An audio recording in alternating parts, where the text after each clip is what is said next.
Hello' students, তো ইতিমধ্যে তোমালোকে অনুভৱ কৰিছা যে গৰম কিমান পৰিছে। প্ৰত্যেকটা ডিষ্ট্ৰিক্টতে গৰমৰ পৰিমাণ ইমান পৰিছে যে ছাত্ৰ ছাত্ৰীসকলে ক্লাছ কৰাত আৰু শিক্ষক শিক্ষয়িত্ৰীসকলে ক্লাছ কৰোৱাত বহুতো অসুবিধাৰ সন্মুখীন হ'বলগীয়া হৈছে। তো আহি পৰিছে ন'টিছ। আমি কেইদিনমান আগতে আমাৰ ন'টিছ এখন দিছিলে যে স্কুলসমূহ আগৰ টাইমতে হ'ব, মানে মৰ্ণিং স্কুল নহ'ব, আগৰ যি টাইম আছিলে 9:30 9টা সেইটো টাইমত হ'ব। কিন্তু এই গৰমত, এই দুদিনত যি গৰম পৰিছে বা আগন্তুক সময়ত যি গৰম পৰিব ৱেডাৰ ৰিপৰ্টত যি দেখাইছে, তাৰ বাবে আকৌ মানে মৰ্ণিং স্কুল আৰম্ভ হ'বলৈ গৈ আছে। তো এনেধৰণৰ ন'টিছ বিভিন্ন জিলাৰ পৰা ওলাই আছে। মই হোজাই ডিষ্ট্ৰিক্টখন দেখাবলৈ গৈ আছোঁ। তো হোজাই ডিষ্ট্ৰিক্টৰ যোনটো টাইমিং স্কুলৰ, লোৱাৰ প্ৰাইমেৰী স্কুলৰ কি হ'ব 7:30 পৰা 11:30লৈকে হ'ব, আপাৰ প্ৰাইমেৰীৰ হ'ব 7:30 পৰা 12টালৈকে, আৰু হায়াৰ ছেকেণ্ডেৰী স্কুলৰ হ'ব 7:30 পৰা 12টালৈকে। তো এতিয়া বহুতৰ মনত হয়তো আহিছে যে আমাৰ হাফ ইয়াৰলি এক্সাম চলি আছে, এতিয়া হাফ ইয়াৰলি এক্সামটো কি হ'ব।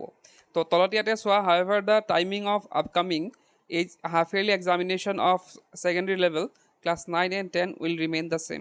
তো ইয়াতে লিখা আছে এইখন ন'টিছত যে হাফ ইয়াৰলি এক্সামৰ যোনটো টাইমিং সেইটো ছেমেই থাকিব। আৰু অৰ্ডাৰ কাম ইনটু ফ'ৰ্চ, এতিয়া অৰ্ডাৰটো কেতিয়াবা মানে হ'ব, মানে কাৰ্যকাৰী হ'ব 21ৰ পৰা 30লৈকে। মানে ইয়াৰ পৰা 21 তাৰিখৰ পৰা 30 তাৰিখলৈকে এইটো টাইমিং দিছে। তাৰপিছত হয়তো চেঞ্জ হ'ব পাৰে। যদি গৰম মানে যদি কমি যায় তেতিয়াহ'লে চেঞ্জ হ'ব, যদি গৰম ছেমে থাকে তেতিয়াহ'লে আৰু হয়তো এক্সটেণ্ড কৰা হ'ব। এতিয়া নেক্সট আৰু এখন ন'টিছ দেখাইছোঁ তোমালোকক। তো এইখন হৈছে তোমালোকৰ কামৰূপ মেট্ৰ' ডিষ্ট্ৰিক্টৰ।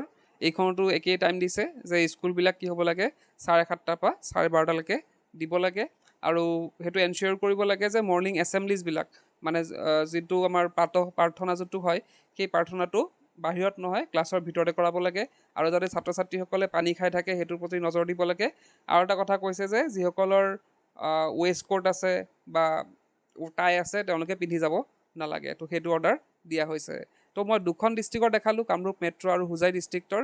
তো বিভিন্ন ডিষ্ট্ৰিক্টৰ লাহে লাহে ওলাই থাকিব। আমি আগতেও দেখিছোঁ যে এখন ডিষ্ট্ৰিক্টৰ পৰা এনেধৰণৰ জাননী জাৰি কৰাৰ পিছতে বেলেগ বেলেগ ডিষ্ট্ৰিক্টতো আহি থাকে।